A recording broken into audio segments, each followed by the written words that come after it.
Hi everyone, this is Veronica. आज का topic है हमारे इंडिया के CTRI पोर्टल पे। ये CTRI पोर्टल क्या है, इसके बारे में हम जानेंगे। क्लिनिकल ट्रायल्स के बारे में आज के लेक्चर में हम बात करेंगे। अगर आपकी कोई भी क्वेरी हो आप मुझसे कनेक्ट कर सकते हैं, because I feel together we can make a huge difference, चाहे फेसबुक पे, इंस्टाग्राम पे या टेलीग्राम पे। जो PDF है वो आपको सिर्फ और सिर्फ मेरे टेलीग्राम चैनल पर ही मिलेगा। पहले ही आप ट्वीट देखिए ऑल इंडिया रेडियो न्यूज़ का। आयुष मिनिस्टर हमारे कौन है? किरण रिजिजू हैं। इन्होंने एक आयुर्वेदा का डेटा सेट जो है वो लॉन्च किया है। और ये डेटा सेट कहाँ पे लॉन्च किया है? The clinical trials registry India CTRI portal पे। ये CTRI पोर्टल के बारे में आपको डिटेल में बताऊंगी, लेकिन फिलहाल याद रखिए कि आयुर्वेदा का एक डेटा सेट क्लिनिकल ट्रायल्स के लिए यहाँ पे लॉन्च किया गया है। और ये बहुत ही सिग्निफिकेंट स्टेप है जो आयुर्वेदा को विजिबल बना सकता है दुनिया के सामने वर्ल्ड वाइड क्लिनिकल ट्रायल्स को लेके। क्योंकि अगर आप वैसे भी देखेंगे आयुर्वेदिक और एलोपैथिक डॉक्टर्स के बीच में तू मैं चलती रहती है। कई बार आयुर्वेदिक को या आयुर्वेदा को इस तरह से दिखाया जाता है कि इतना एफिशिएंट नहीं है। अब आयुर्वेदा को इंडिया चाहता है कि हम उसको प्रमोट करें, क्योंकि ये साइंटिफिक साइंस है। ऐसा नहीं है कि कोई मन से यहाँ पे दवाई दे रहा है, प्रॉपर रिसर्च होके यहाँ पे भी दवाइयाँ जो हैं वो बनती हैं। अब पहली बात आप यहाँ पे समझिए कि what is clinical trials registry India. ये CTRI क्या है? ये लॉन्च किया गया था CTRI को इंडिया में 20 जुलाई 2007 में। और इसको मैनेज कौन करता है? ICMR, national institute of medical statistics, new Delhi. जो ICMR के द्वारा CTRI को 2007 से मैनेज किया जा रहा है। इसकी वेबसाइट पे भी जाके आप देख सकते हैं www.ctri.nic.in। ये एक ऑनलाइन फ्री सर्चेबल सिस्टम है। यहाँ पे आपको कोई पैसा नहीं लगेगा, जाके आप सर्च कर सकते हैं। और क्लिनिकल स्टडीज़ जो चल रही हैं, देखिए कोई भी दवाई अगर मार्केट में आती है, कोई भी मेडिसिन हो गई, कोई भी वैक्सीन हो गई, तो आप इस बार तो कोविड के बारे में कोविड के दौरान, पैंडेमिक के दौरान सब लोग जान गए होंगे कि क्लिनिकल ट्रायल्स क्या होते हैं।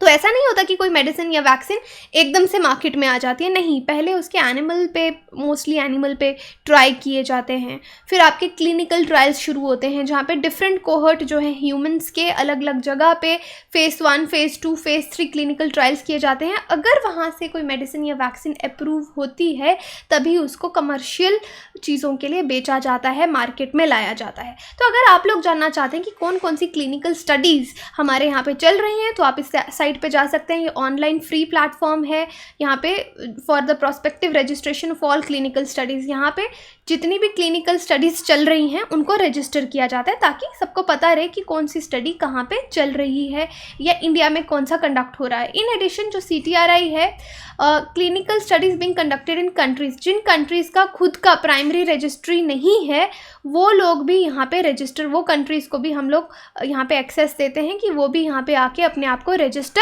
कर सकती हैं। अब क्लिनिकल ट्रायल से आप क्या समझते हैं? तो यहाँ पे मैंने आपके एडिशनल इन्फॉर्मेशन के लिए डाला है कि क्लिनिकल ट्रायल्स अलग अलग फेसेस में होते हैं। Phase 1, phase 2, phase 3, phase 4। Phase 1 में क्या होता है? किसी मेडिसिन या किसी भी वैक्सीन, कोई भी चीज़ जो मेडिकल रिलेटेड है, जो पेशेंट्स को देना है, उसकी सेफ्टी को इवैल्यूएट किया जाता है। फिर देखा जाता है कि कितनी डोज देनी है। जैसे आप पैरासीटामोल खाते हैं तो आप देखते हैं ना, या डोलो खाते हैं, डोलो 650, या कोई दवाई के आगे 500 लिखा होता है, 250 लिखा होता है। तो यानी कितना सेफ डोजेज कितना है ये चेक किया जाता है। फिर उसके साथ साथ उसके साइड इफ़ेक्ट्स देखे जाते हैं कि क्या इसके कोई साइड इफ़ेक्ट्स हैं। जैसे हेडेक हो गया, नॉर्मल कुछ दवाइयों के साइड इफ़ेक्ट्स रहते हैं, नौशिया होता है, हेडेक होता है। अब इसके बाद जितनी भी दवाइयाँ फेज़ 1 में होती हैं, ऑलमोस्ट 70% जो हैं, जो यहाँ से अप्रूव हो जाती हैं, वो फेज़ 2 में जाती हैं। अब फेज़ 2 में क्या होता है? इसका इफ़ेक्टिवनेस देखा जाता है कि ठीक है, अप्रूव होके आ गई, सेफ्टी इसकी अच्छी है, लेकिन क्या ये पर्टिकुलर, अगर सपोज़ आप कह लीजिए जॉइंट पेन्स के लिए कोई दवाई लाई है या मलेरिया के लिए कोई दवाई आई है, तो उसका इफ़ेक्टिवनेस देखेंगे, क्या ये इफ़ेक्टिव है। अगर वो इफ़ेक्टिव निकलेगी तो उसकी सेफ्टी फिर से एक बार हम आगे जाके फेज़ 3 में देखेंगे। अब जितनी 70% दवाइयाँ यहाँ पे आई, उसमें से सिर्फ 33% ही फेज़ 2 पास करती हैं और फेज़ 3 में जाती हैं। जब फेज़ 3 में कोई मेडिसिन पहुंच जाती है, उसकी इफ़ेक्टिवनेस को यहाँ पे कंफर्म किया जाता है, उसके साइड इफ़ेक्ट्स को मॉनिटर किया जाता है लॉन्गर टर्म के लिए भी। बाकी जो अवेलेबल ट्रीटमेंट्स हैं, अगर बुखार की अलग अलग दवाइयाँ आ रही हैं या जॉइंट पेन्स की अलग अलग दवाइयाँ आ रही हैं, तो उसके मार्केट में क्या क्या ऑल्टरनेटिव अवेलेबल हैं उनके साथ भी कंपेयर किया जाता है कि उनसे बेहतर है या उनसे कम इफ़ेक्टिव है, और ये सारी इन्फॉर्मेशन कलेक्ट की जाती है। अब यहाँ से 25 से 30% दवाइयाँ ही फेज़ 4 में जाती हैं।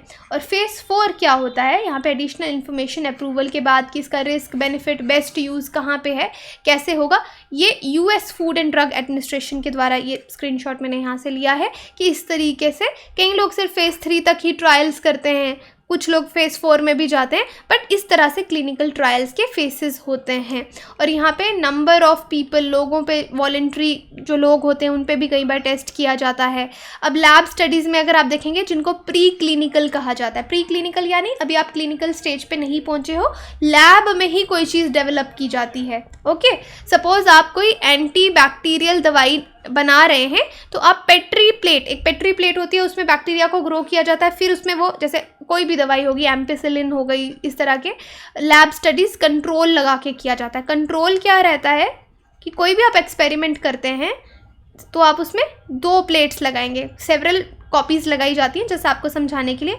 एक में जो आपने दवाई बनाई है, यहाँ पे आपने बैक्टीरिया ग्रो किया, आप देखेंगे कि एंटी बैक्टीरियल है तो ये बैक्टीरिया की कॉलोनीज़ को ख़त्म करेगी, तो यहाँ पे आप वो अपनी दवाई डालेंगे।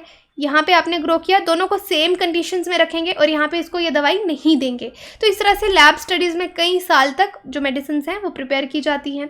फिर फेज़ 1 में डेज़ और वीक्स तक चलता है, और आप देखिए यहाँ पे एक्सपेंडेड सेफ्टी फेज़ 1 और फेज़ 2 में, और फेज़ 3 में उसकी एफिकेसी, ये भी सेवरल ईयर्स तक चलता है। डिफरेंट स्टेजेस हैं क्लिनिकल ट्रायल की।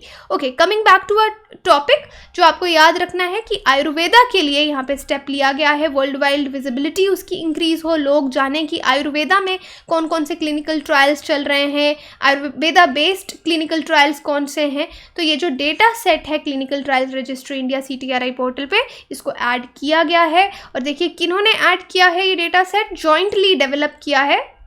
ICMR का फुल फॉर्म है Indian council of medical research, इन्होंने, और CCRAS जो central council for research in Ayurvedic sciences हैं, जॉइंटली मिलके उन्होंने ये डेटा सेट जो है वो प्रिपेयर किया है अंडर मिनिस्ट्री ऑफ आयुष। और जो इसके मिनिस्टर हैं मिस्टर रिजिजू, किरण रिजिजू। ऐसे 4 और पोर्टल्स इन्होंने लॉन्च कर रहे हैं बाय CCRS, अमर, शाही, ई-मेधा, RMIS, इनको हम अलग से पढ़ेंगे, लेकिन फ़िलहाल आप इनके नाम जान सकते हैं। और प्राइमरली अगर आप देखेंगे तो इसको CCRS ने डेवलप किया है। और यहाँ पे जो नेक्स्ट RIMS का मैं नाम ले रही हूँ, ये कोलैबोरेटिव एफर्ट है ICMR CCRS के द्वारा। अब CTRI जो है हमारे इंडिया का, ये प्राइमरी रजिस्टर है क्लिनिकल ट्रायल्स, जो कि WHO के अंडर आते हैं। WHO प्रमाणित है, आप एक तरह से ये समझ लीजिए। WHO का है international clinical trial registry platform, जिसको बोला जाता है ICTRP। तो ये जो हमारा CTRI है ये इसके अंडर आता है।